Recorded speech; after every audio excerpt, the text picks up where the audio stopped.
relationship with Monica Lewinsky. While my answers were legally accurate, I did not. And besides, the dead won't bother you. It's the living you gotta worry about. Interviewed by police, Bernice Warden's son mentioned a frequent custom. And I just started branching out, dogs, cats.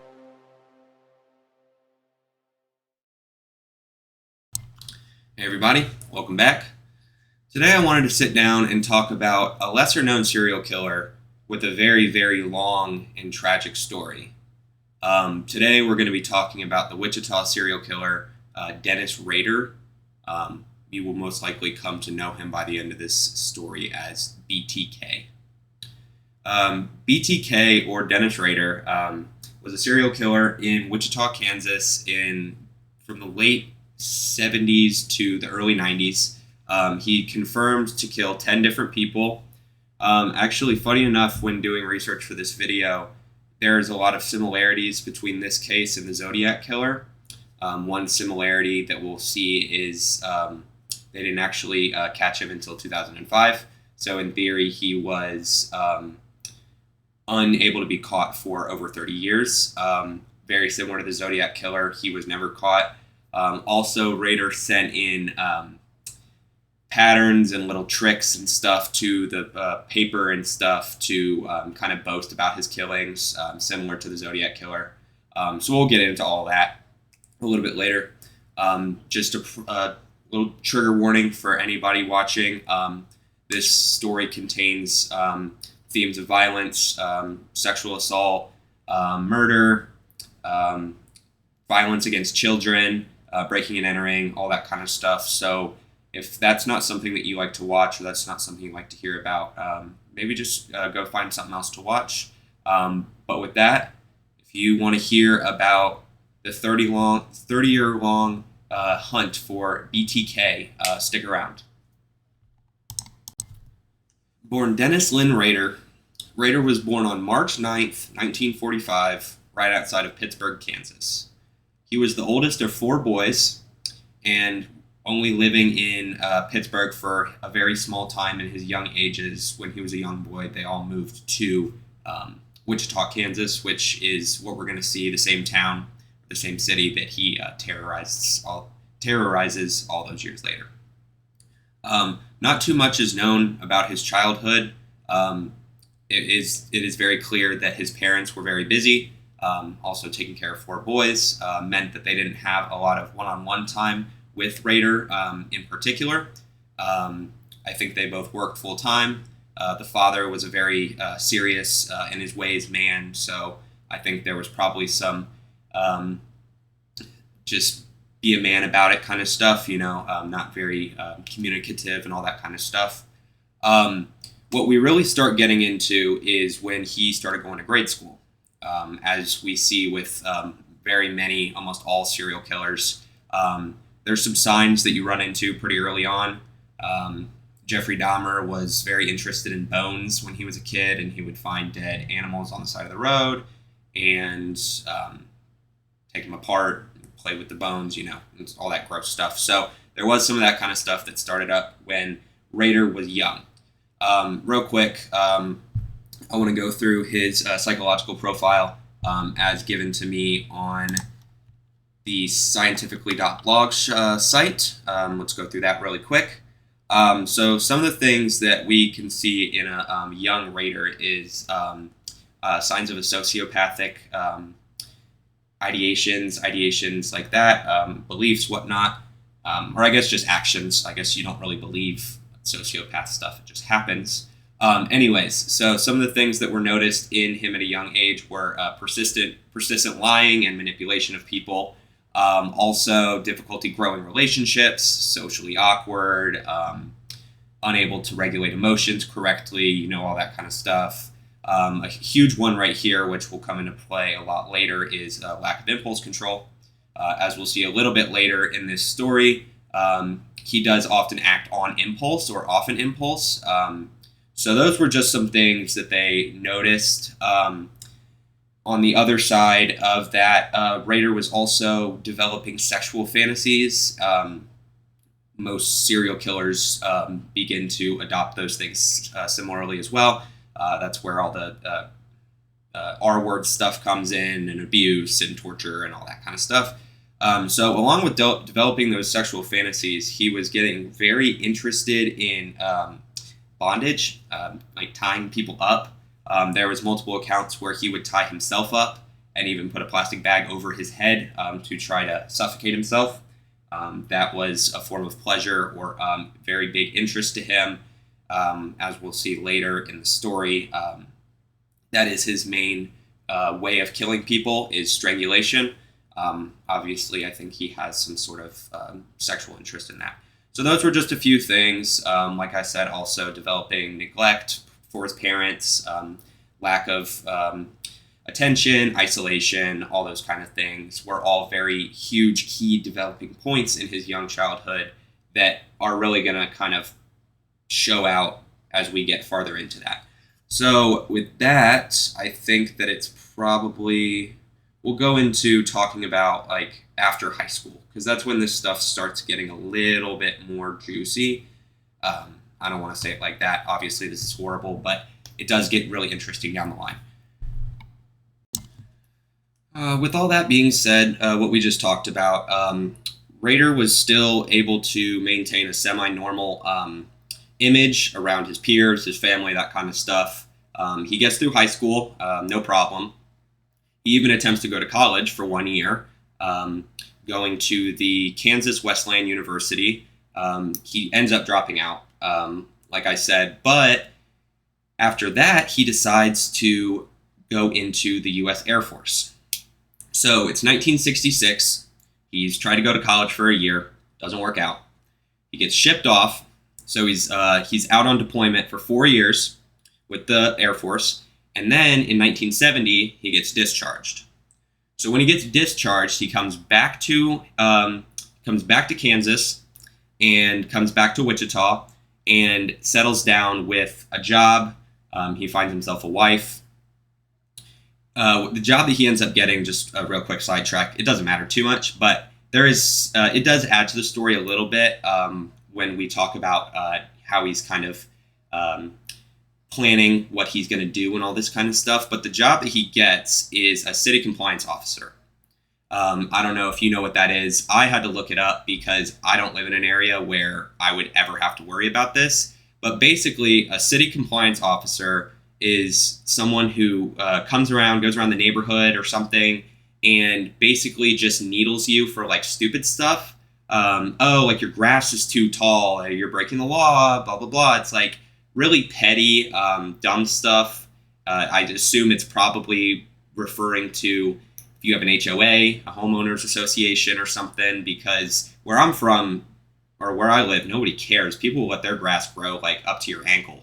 So he gets this job.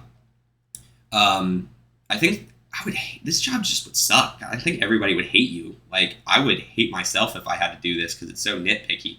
Anyways, gets this job, and he finds this woman that is also living in Kansas. Her name is Paula Dietz.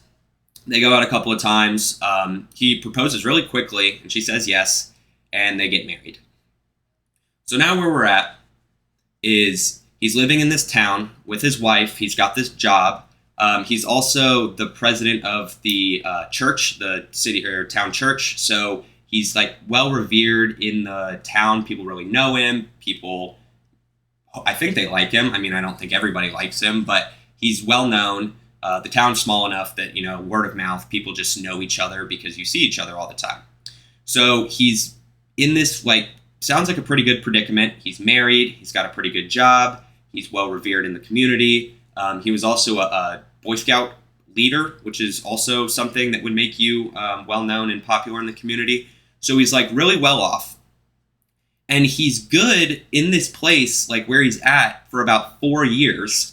So from 1970 to 1974, he's cool. He's working. He's doing stuff for the church. He's doing stuff for this Boy Scouts, all this kind of stuff.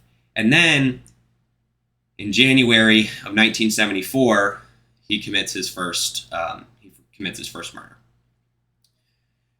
So So with that, we can go into kind of the nitty-gritty, sad, horrifying details that are that will transpire over the next 30 years.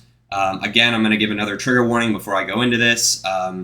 This first attack, murder, is very gruesome. It has a lot to do with children being harmed and tortured and forced to do things. So again, trigger warning. I'm giving it to you right now. YouTube, don't screw me here. I'm going to try to be as just non-offensive as I possibly can while still getting the details out. Okay, cool. All right. The first massacre was on January 15th, 1974, at approximately 11 p.m. in the evening. Dennis Rader wakes up late at night, or maybe he didn't even go to sleep in the first place, but he's waited until his wife has fallen asleep completely. After that happens, he quietly sneaks out of the house and moves over to the Otero family home. When he gets there, he breaks into the house and proceeds to strangle both of the parents while making the children watch the whole thing. I want to stop right here real quick because obviously any murder of any kind to anybody is absolutely horrific, and serial killers are absolutely monsters, no doubt about it. There's just something so much more damning about the introduction of a child. A little sidetrack. This is something that is heavily avoided in primarily horror movies, that kind of thing. There's kind of an unwritten rule that you don't mess with animals and you don't mess with kids, because neither of those things are not even it's all morally wrong, but that's just another level of evil. So yeah, that's awful. After he strangles both the parents, he proceeds to go on to 9-year-old Joseph, where he strangles him as well. After all of this concurs, Rader carries Josie, who is still alive, and she's been here witnessing this absolute monster of a person, and she's completely helpless. She can't do anything. And after all this happens, after she's watched all 3 of her family members die, he takes her down to the basement, and he hangs her by a sewage pipe. It's so horrible. We see later that he took mementos from his victims. He ended up taking this 11-year-old girl's underwear, which he then later would send into the press as kind of like a FU type of thing. So yeah, that was his first murder, and quite honestly, that might be the worst that he's done throughout this entire video. I can't understand. I mean, obviously I can't understand, but it is just so horrifying of what he did. I can't. So let's just stop talking about that. We can go on to talking about what happened in sequential order, but that is just an insane intro. It is just absolutely deplorable. Not even 3 months later, on April 4th, 1974, Rader struck again. Again, this was in the evening time. There's speculation as to if he had planned this out. This is probably a good time to remind you that because he is working for this city compliance thing, he's a city compliance officer, his job is to drive around in these areas and scope out certain things. He's looking for grass that's too tall. He's looking for illegal parking. But in all of that, he's inadvertently staking these houses out. He's looking to see who lives there, who's there at what time, all those kind of things. So it's kind of implied that he's not just randomly striking people. He's got some sort of idea of these people.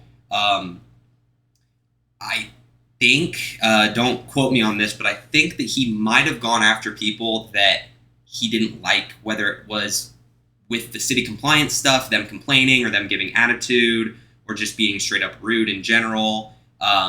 It seems like he's kind of a guy that's out for people if they've messed with him. So, yeah. All right. So, it's April 4th, 1974.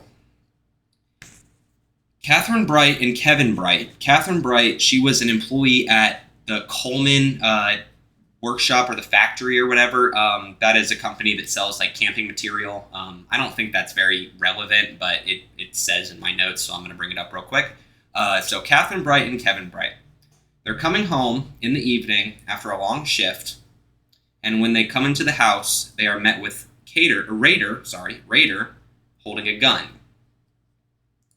Rader attacks and ends up stabbing Catherine multiple times, and he shoots Kevin in the head once with his gun.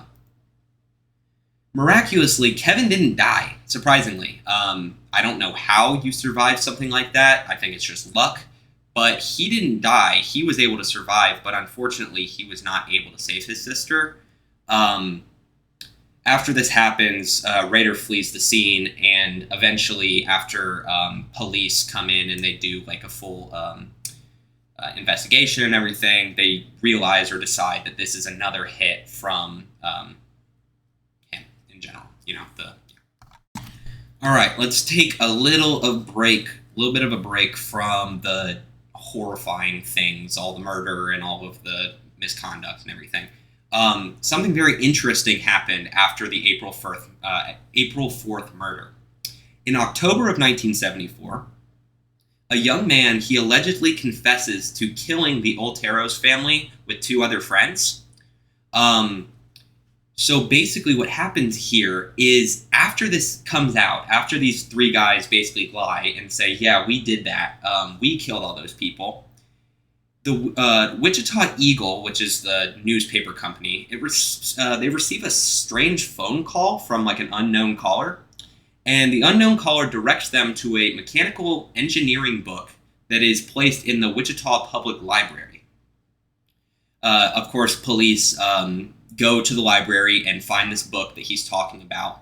And when they find the book, there's a letter that is kind of wedged in the crease of the back of the book.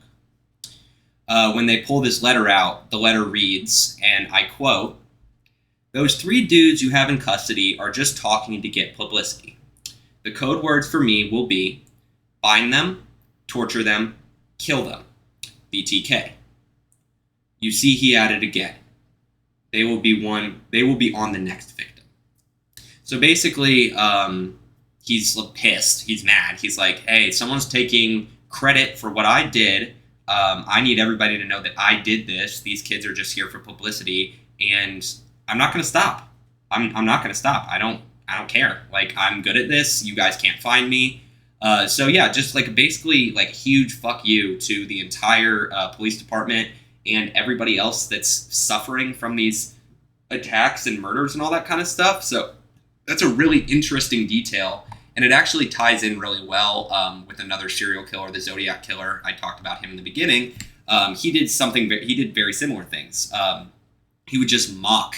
He would mock the police force. He would mock people that were in pain. He thought it was like a game or something like that. And it's very clear that Rader is doing something very similar. It's clear after this second attack, especially because he left someone alive, that they have no leads. They have no idea who the hell this kid is. So he's in a good place, in his opinion. He doesn't want to stop anytime soon.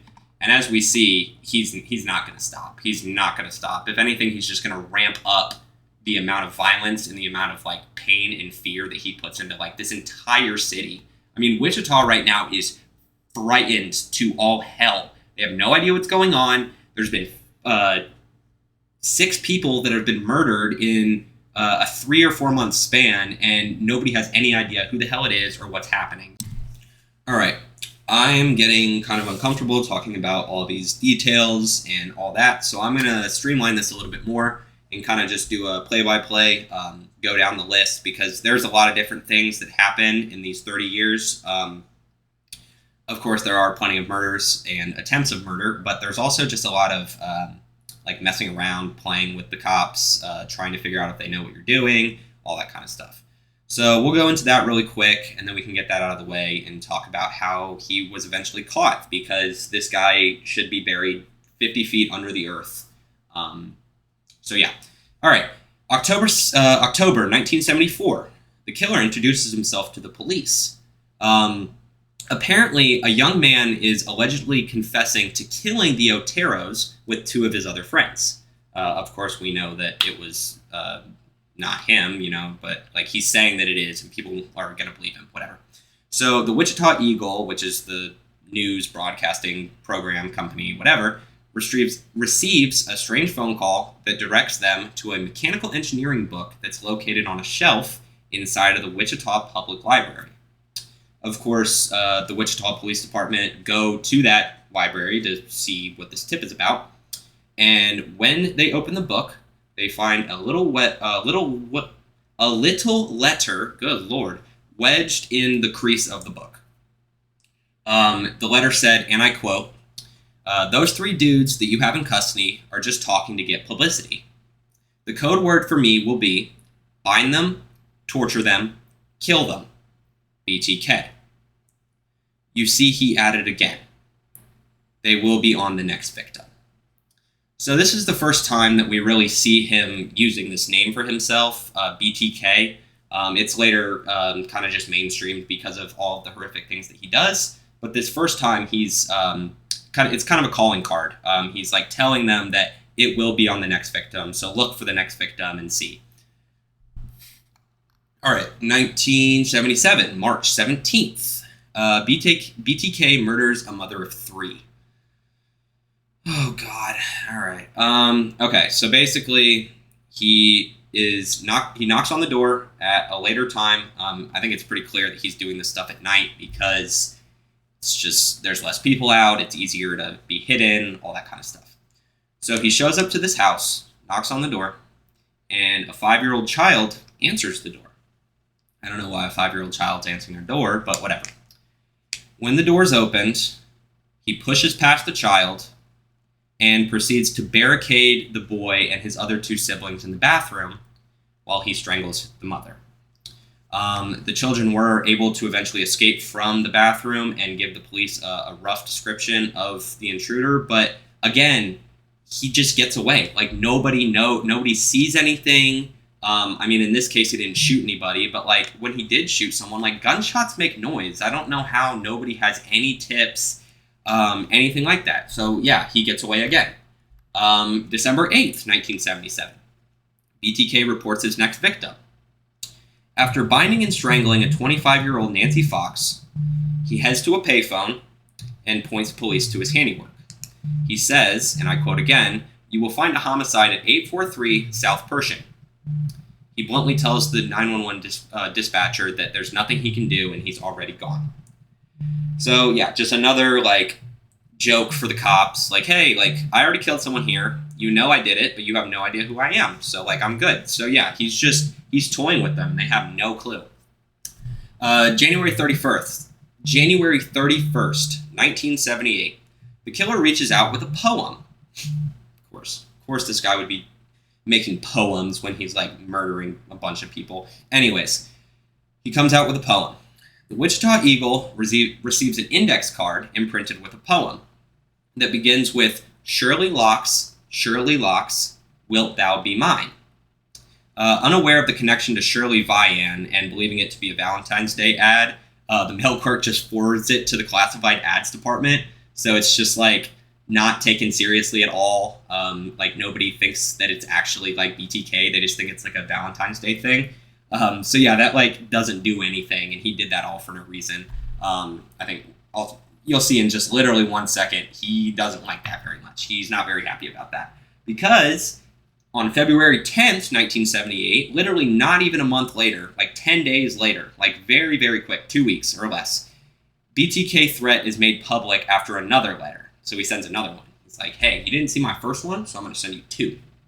In this letter, he's apparently angered by the lack of response on his last attempt. The killer sends a more direct message to Wichita-based KKTV, which is the TV sponsor of the area or whatever, and he says, "How many people do I have to kill before I get my name in the paper or some national attention?"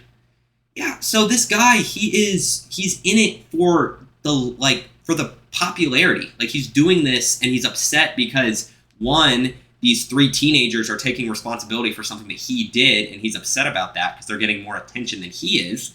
2, he sends a poem to the newspaper thinking that they're going to be like, ooh, this is weird, and oh, there's a connection here, ooh, this is a stepping stone. No, they just think it's a Valentine's Day poem and push it along. So now he's pissed. He's upset as hell. Along with, in this letter, he writes a list of suggested nicknames that he wants to be called.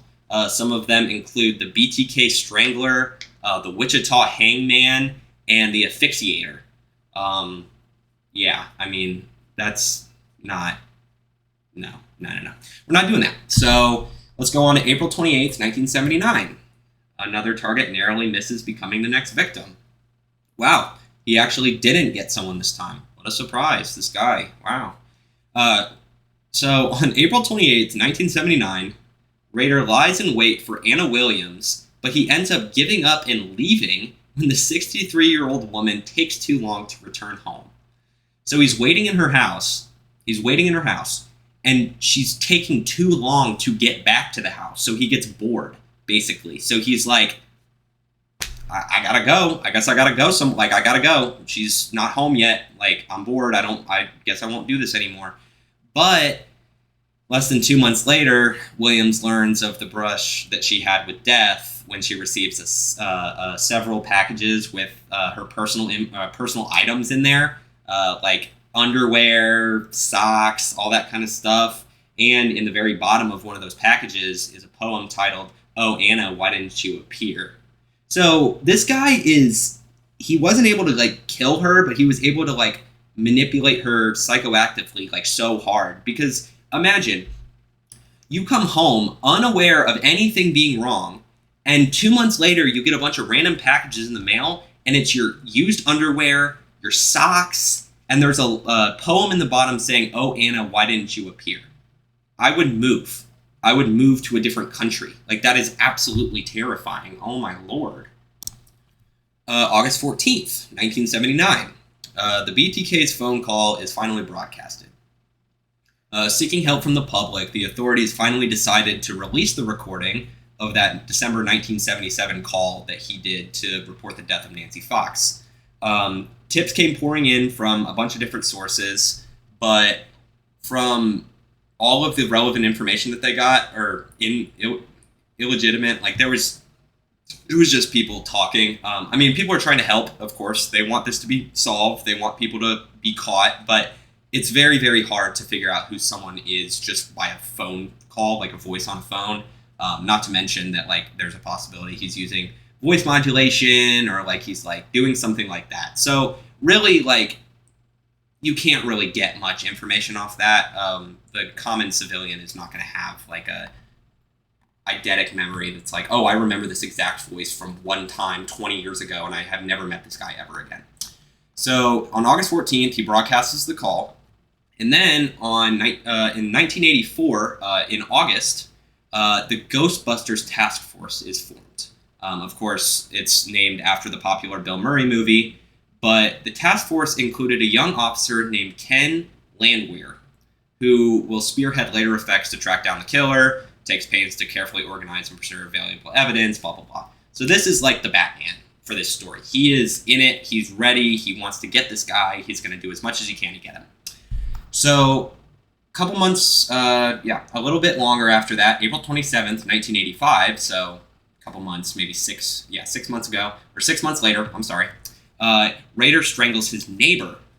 So he's getting kind of risky with it. You know, I don't think that you should go to your neighbors. You shouldn't do this ever. Like, of course, like, take everything I say in this video with a grain of salt, because obviously this guy's a horrible person. I'm just trying to kind of figure out what the hell, like, what is he thinking? Like, I don't know. So he strangles his neighbor. After an evening of bingo and dinner with her boyfriend, 53-year-old Maureen Hedge is taken from her home in Wichita, and just down the street from Rader's house, she is found dead by strangulation. Though police fail to connect her murder to BTK at the time, like, obviously that's his MO. He strangles people. Like, so obviously, like, they should have known that that's who it was. But again, he gets away. That's a very common theme with serial killers. I really don't understand the justice system or the police system at all, because how are you not catching these people? Like, what are you doing? There's all these, I'm getting a little sidetracked, but there's these instances in like hearings and stuff where like people get off with like a lot better of a thing. Like, this is a great example. There's no death penalty in Kansas, so they can't do anything to like actively exterminate him. They just have to keep him in the cell. Like, that's not good enough, in my opinion. But anyways, we're on to September 16th, 1986. I'm so sorry. A husband becomes the suspect in another BTK killing. Bill Wegrel returns home for lunch to find his 2-year-old son sitting by himself and his wife, Vicky, dead in their bedroom. Again, another thing with the kid, man. Oh my gosh. In the absence of another credible evidence, the husband becomes the primary suspect in Vicky's death. Awesome. So yeah, this guy comes home with no idea that something could have ever happened. His kid is permanently traumatized.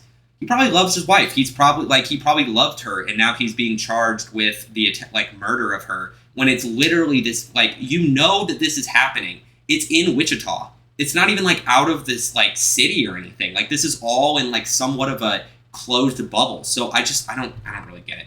And then last but not least, I don't even know.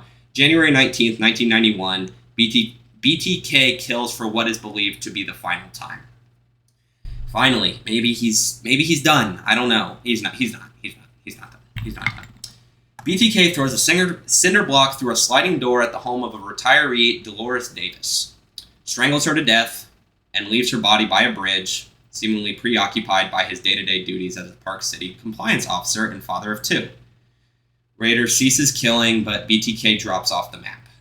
So he stops killing, but it's not over. I mean, he's not caught. He just stopped. So with that, we're kind of at a point where we can stop talking about the late 70s through early 90s.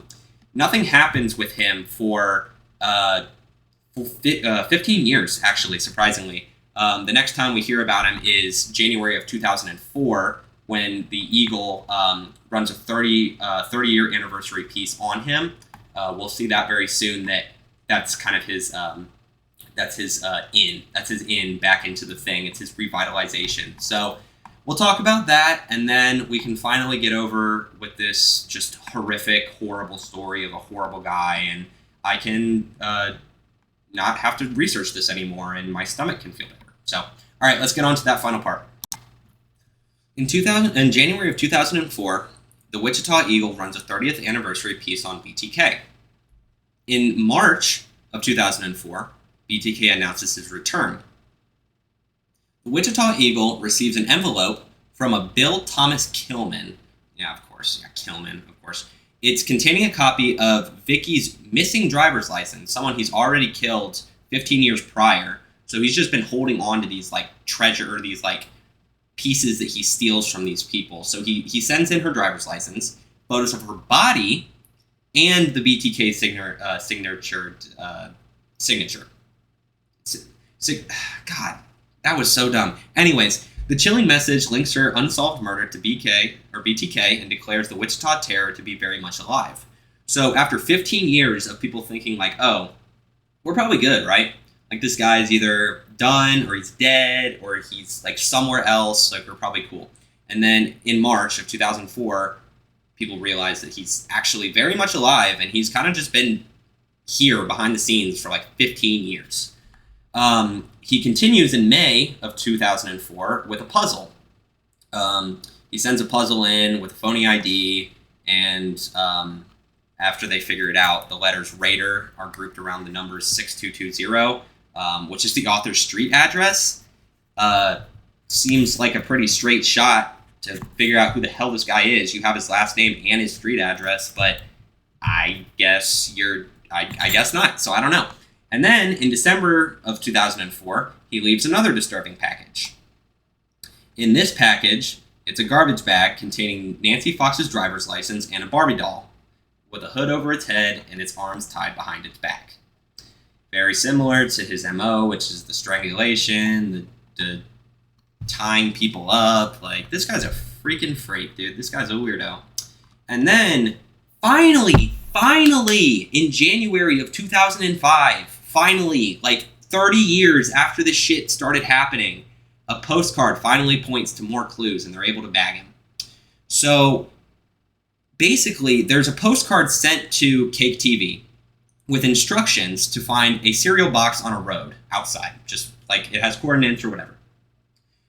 Wichita containing a graphic description of BTK's first murders and another doll fashioned in a death position. However, another section of the postcard, which inquires as to whether his package was found at the local Home Depot, that proves more interesting to authorities. It's like I don't really get why he's doing this at this point. Feels like he's just giving them more and more information, but I think he's been at large for 30 years and he might be getting kind of cocky. So we don't really know. January 28th of 2005. So still in January, actually only a couple days later after this, police signal BTK through a newspaper. After an undercover detective makes arrangements with the Wichita Eagle, the paper runs a classified ad that reads, and I quote, "Rex, it will be okay. Contact my P.O. Box, first 4 ref numbers at 67202. 6 days later, BTK confirms his receipt of the message through another postcard sent to Cake. So they're kind of like reeling him in a little bit. Like they're kind of being a little ballsy and trying to figure out what he really wants, and he's kind of buying it. And then this is really the ender. This is what really got him. In February of 2005, a computer disk breaks this case wide open. It's a floppy disk. I know what a floppy disk looks like, but like I've never used one, so like whatever. But we know what that is. So, a computer disk arriving in the mail is relayed to the cyber cop Randy Stone, who undercovers BTK messages about checking an index card for more information, along with hidden metadata that reveals the disk to have been used at Dennis, a Christ Lutheran Church. Remember, he's like the president of this church, so he's using his own. Yeah, that's really stupid, and like, yeah, it's dumb. So within seconds, an internet search for the Christ Lutheran Church reveals the name of its president, Dennis Rader. I mean, he just gave it to him at that point. I don't know. I think that was stupid. This is a little bit different than the Zodiac Killer because the Zodiac Killer just never got found. This guy kind of slipped up 30 years later and he got caught. So, I mean, thank God. Like, I can't. So, finally, on February 25th of 2005, Rader is arrested. Finally. He's heading home from the office to have lunch with his wife, and he's pulled over by a line of cops trailing him, and they take him into custody. He almost immediately confesses after being confronted with the DNA evidence that he's left on stuff. Where was the DNA evidence this entire time? Like, what? Why are they just now? Anyways, so he's like obviously caught, but he's not scared. He's not anything like that. He's just like honest. Like he just tells the jury everything that he's done in great detail. When they ask him like why he did it, most of the time he's like, I don't know. I just did it because I felt like it, I guess. So yeah, basically this story ends with a guy who's committed 30 years of atrocities, or 15, and then he was gone for another 15, or like whatever. But like still coming back in 2004 and 2005 and just being like, you still haven't caught me, like you guys suck, and I'm gonna give you like some more information, is just really haunting. So yeah, I mean, there's no death penalty in Kansas, so he was not executed, he was not on death row, nothing like that. So he just got 15 consecutive life sentences, and that was it. So he's just sitting there. I mean, it's insane. So yeah, I mean, that's it. Like, he's still alive. I mean, he's 80 years old now. He's going to be in jail indefinitely, but like, he didn't get like nearly as much punishment as I think he should have gotten. It's a really sad story because the amount of pain and suffering that he put these people through, with almost no backlash whatsoever, it's really haunting. I think, in my opinion, I've researched a lot of serial killers in my day. I'm very into true crime and all that kind of stuff. But I think this guy's like up there with some of the worst serial killers in the fucking world. This guy is awful. So yeah, with that, Dennis Rader, this guy, the BTK killer, is a monster. And I am kind of done. I don't really want to think about this anymore. So if you like this, follow for more. Of course, I will put all of my information, all my research in the description. So if you want to go through and read about this by yourself, you can absolutely do that. I did not go into some of the more detailed horrors that he committed. I would be very cautious to go into that kind of stuff, because if you have a weak stomach, like that stuff is awful. So with that, I appreciate you guys watching. This is Facts and Fallout, and I will see you guys next time. So, deuces!